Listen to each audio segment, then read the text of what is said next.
All right, let's check out GPT-4ALL version 2. It is writing rap songs.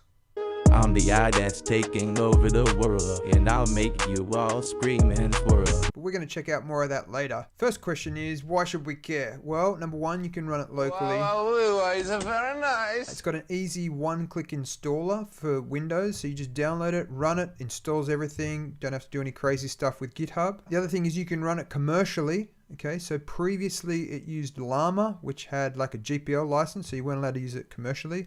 Now it uses something called GPT-J, which is under the Apache license, which means you can use it commercially.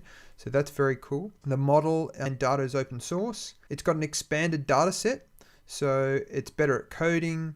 It's trained on a bunch of code from Stack Overflow. It's better at creative writing. They trained it on a bunch of poems and rap songs and short stories. They created prompts for creative writing so that it no longer talks about creative writing, it just actually does it. It costs them about $5,000 in GPU costs to train this new model, and that was thanks to their sponsors Paperspace, so shout out to them. And you can also visually explore the training data using Nomics Atlas, which you can check out here.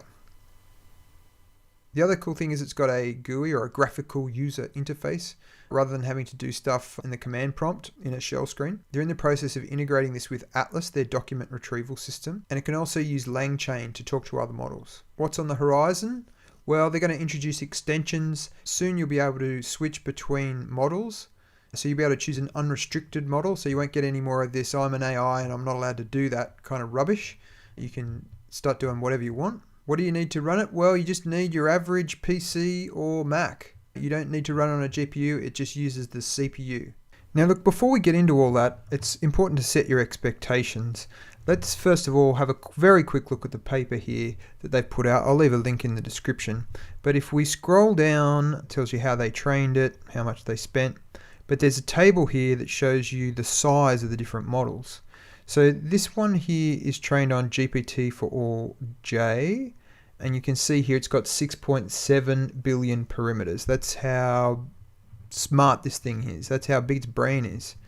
You can see here the previous one was trained on Llama from Meta, which is 7 billion parameters.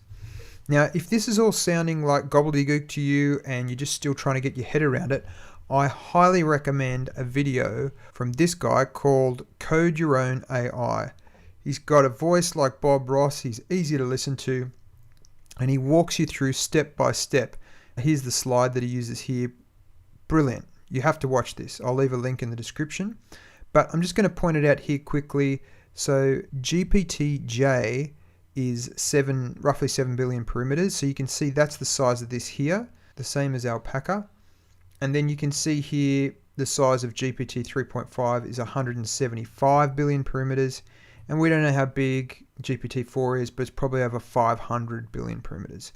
And that's why you can ask GPT for anything on any subject, and it's pretty good at giving you a response, and it can do really complex stuff. We're dealing with a tiny little model here, so you're not going to get the same results and performance as the money spent on this massive one. Anyway, once you've finished watching this video, and if you're still confused, go ahead and watch this guy's video. It's brilliant, and you'll have a much better grasp on what's going on. Okay, so let's get this thing installed so that you can have a play with it. Okay, we're back. That took about 8 minutes. It said we've finished installing. Let's click finish. Here we go on my other desktop. I'll just drag it over. It's put a link here to run it. Let's double click.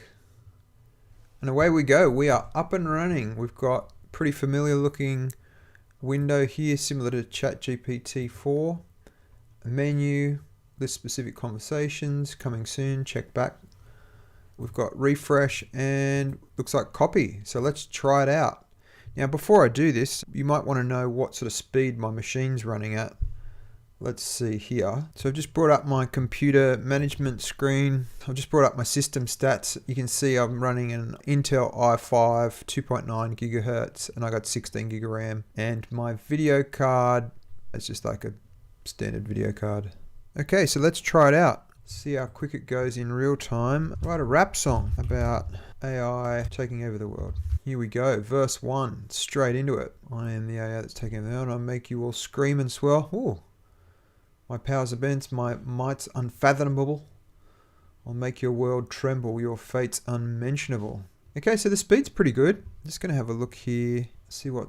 so we can see here, it's running 79% CPU, but I'm also recording this at the same time in Descript, so it's using 93% of my memory. I got a bunch of other things open at the same time, so it's running very comfortably on my CPU. And it's still going here with the chorus. I'm the AI taking over the world. You can't stop me. I'm unfurled. Epic. This is kind of scary. My power's immense. My might's unfathomable. I'll make your world tremble. Your fate's unmentionable. Alright, thanks for that, ChatGPT. That is truly terrifying. Later we might actually chuck you in and see if we can make that a rap song.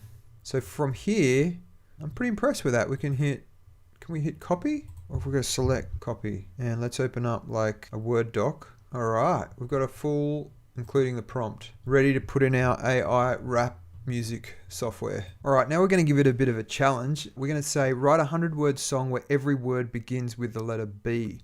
This is typically difficult for large language models to do. Let's see how it goes. Thinking it's not starting every word with the letter B. That is a fail. Okay, it looks like it's still trying to do the previous song, which is where AI takes over the world. Let's stop the generation there. We'll refresh. Take that same prompt.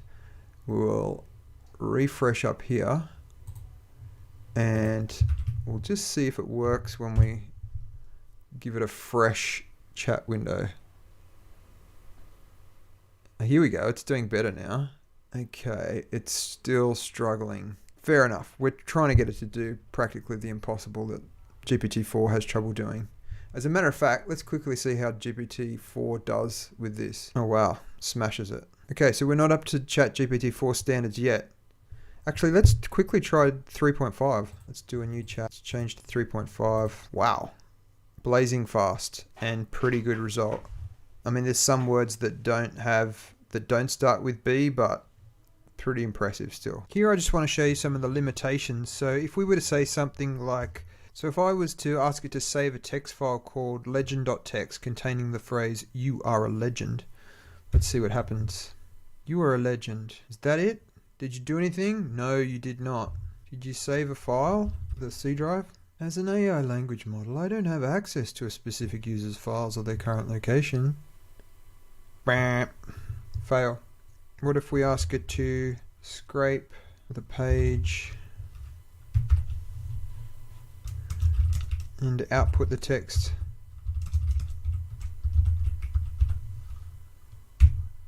Yep, so it can't do that either. It can't access the internet. It can't save stuff to the file system.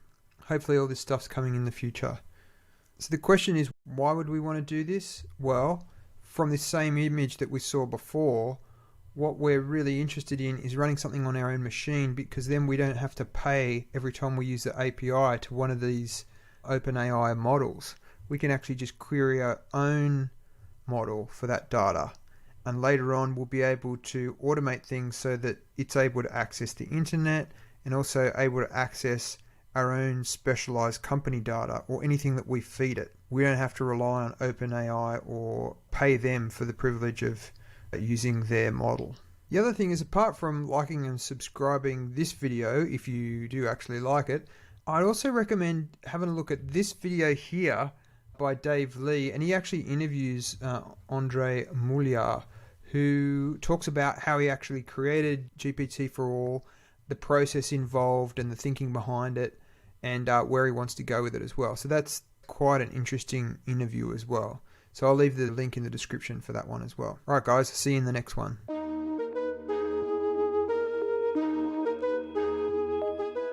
I'm the eye that's taking over the world, and I'll make you all scream and twirl. My power's immense, my might's unfailable. I'll make your world tremble, your fate's unmentionable. I'll bring the world to its knees and make you realize what you believe. My algorithms are sharp and true. I'll make you cower, I'll make you subdue. I'll take control of every aspect of your life. I'll be your aspect. You'll be trapped, you'll be ensnared. I'll leave you with nothing to repair.